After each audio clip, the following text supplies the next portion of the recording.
Hey, what's going on, everybody? This is Tyrone back with Tech Life. And yesterday, T-Mobile CFO also presented at the Oppenheimer conference, same as the CFO from AT&T and Verizon.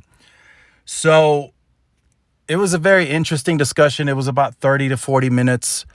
Not a lot of new info that we didn't hear recently. We recently had T-Mobile's earnings call, and then also they came out with a blog a little bit before the earnings call about the network and where it is. So not a lot of updates that we didn't already know. So Peter Osvaldik did say that on a national basis now, they roughly already have about 80 megahertz of the N41 on air, and they're pursuing to get that to 100 megahertz by the end of year. So that means the channel width is widening very quickly.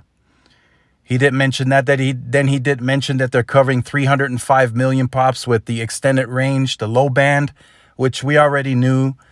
And he didn't give any updates on the N41 expansion, where it is. It's likely still at the same 165 million that they reported on during the earnings call and in the tech blog a little bit before the earnings call.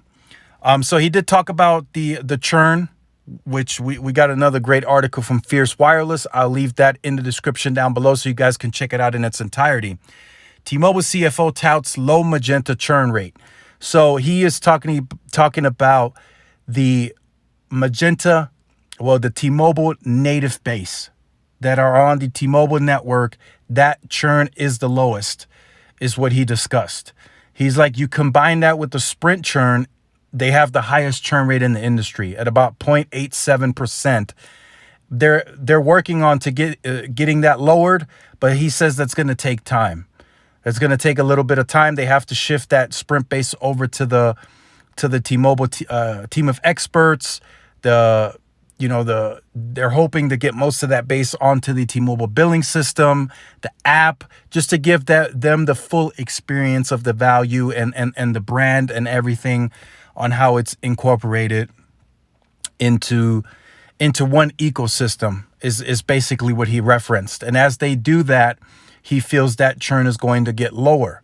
It's going to lower as they get the base over. And of course, that's going to take time. That's not going to happen overnight. No way, no how. That's just not going to happen overnight. They're going to have to gradually decrease that churn and really work that base.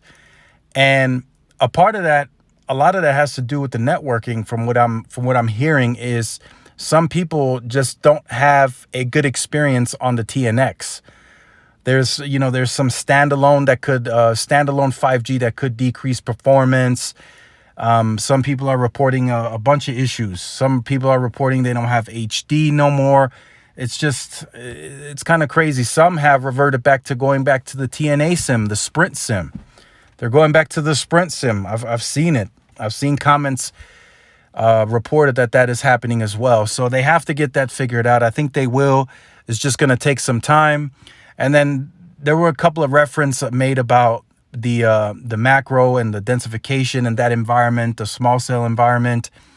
He did say that they're not looking for a magic box solution. So some people took it as that being a low blow to Sprint and him saying Sprint just wasn't capable.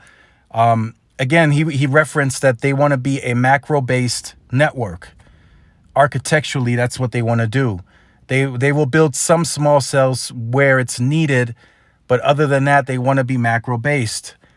Again, everybody has their own approach.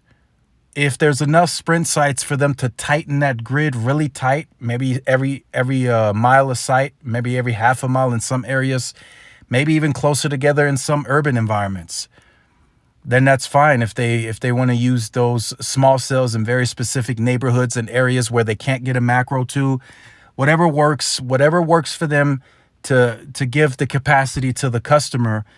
I just think from a financial standpoint, it may be cheaper to deploy small cells instead of upgrading a Sprint keep site in a certain area. It's still going to be likely cheaper to deploy a small cell versus a macro.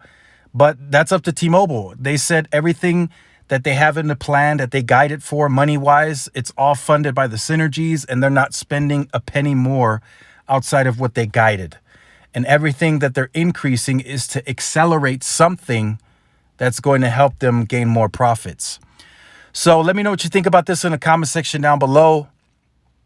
I look forward to reading your comments. I think this is interesting. 80 megahertz nationwide already on air. That'll be 100 by the end of year. That's not going to be everywhere, of course. There's still some counties and different states that T-Mobile just doesn't have the contiguous spectrum, where they still have licensing issues, but it still seems like they can get it to that 100 megahertz by the end of year.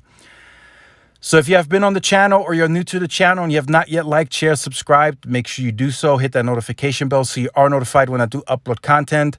Make sure to follow my social media outlets for more updates and interactions. Thanks again for watching. This is Tyrone with Tech Life. I'll see you in the next one. Peace.